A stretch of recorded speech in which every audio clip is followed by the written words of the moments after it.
Sounds of the 70's, folks, on that there radio. I've mentioned it a few times on here, and the reason I have is because it's one of my favourite shows. It's possibly my favourite show on the radio. It's certainly my guilty pleasure, and I listen to it most weekly. Well, most weeks I listen to it weekly. As it turns out, the last 2 weeks I've not heard them, but they're recorded. I heard a fortnight ago earlier today. I finished it earlier today. I've got last week's to listen to over the next couple of days, and then I've got this week's to listen to. I never tend to listen to it when it's broadcast on a Sunday afternoon. I think it's a fantastic show. Always loved it. Listened to it now, watched it. Listened to it for 4 or 5 years. And I never, ever, ever miss one. Loved old Johnny Walker. Loved him dearly. Thought he was a brilliant, brilliant presenter. Sadly missed already. Sadly health got the better of him and he had to give it up. And Whistling Bob has took over. Now I've got nothing against Bob Harris at all. I like him a lot. I like them probably equally, to be honest with you. Two absolutely top-notch broadcasters, but I thought, well, when Bob comes in, it's going to be a different show. It can't be the same show, it's bound to be different. They'll have different musical tastes and so on and so forth. But I honestly can't believe how much different the show is. Now, I know Sounds of the 70's has its own Facebook group, its Facebook page. I'm not that kind of nerd, I wouldn't be on that. And I'm the Groucho Marx kind of person. I wouldn't want to be in a gang or a group that wants me in that gang or the group. I wouldn't want me in any gang, so it's not for me, that. But I would imagine there'd be a lot of discontent in there, or a fair bit, because of how different the show is. What you've gone from with Johnny, you've gone from a show with loads of 70's hits and some of the more minor hits from all over the world, but mainly the UK, and you've gone to a show now, I would suggest, with Bob, where it's a lot less of the hits. It's a bit more rock. I don't mind that because I like the old rock. There's no problem there whatsoever. But I think it's a lot more American than it was before. There's a lot more obscure tracks than there were before. He does things like songs from albums rather than songs that were big hits. Don't get me wrong. He's very, very interested. He's done loads and loads of interviews over the years, as have Johnny. And he brings them up into the arena and stuff. And they're fantastic. And he's a fountain of knowledge. He knows absolutely loads, does Bob. And I love the whistle test. You know, I was a bit of a devotee there. But even though I love the whistle test, there was only a certain number of bands that I really liked. Some of it wasn't for me.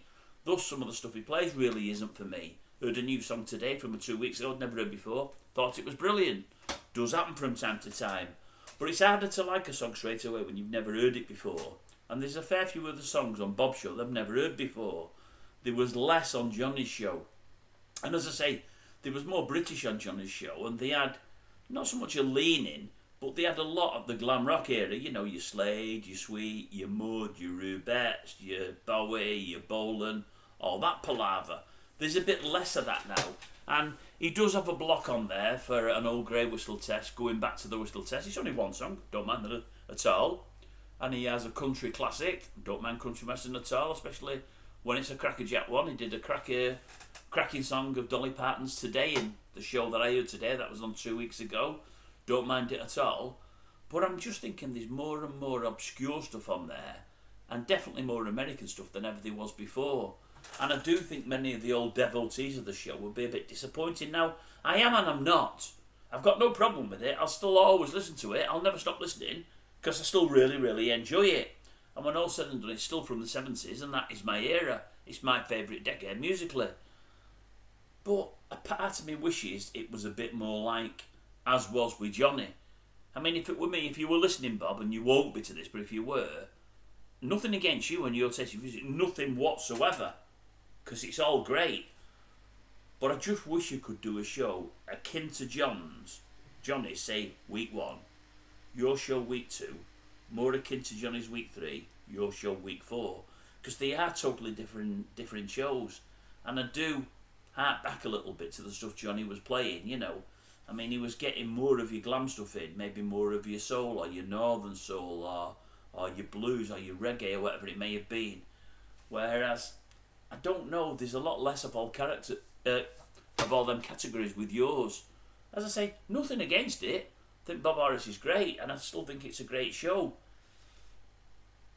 But a piece of me harks back to the stuff that Johnny used to play, and I do wish, you know, it could be a bit closer to the Johnny show than the show that is now, or he could change them up weekly.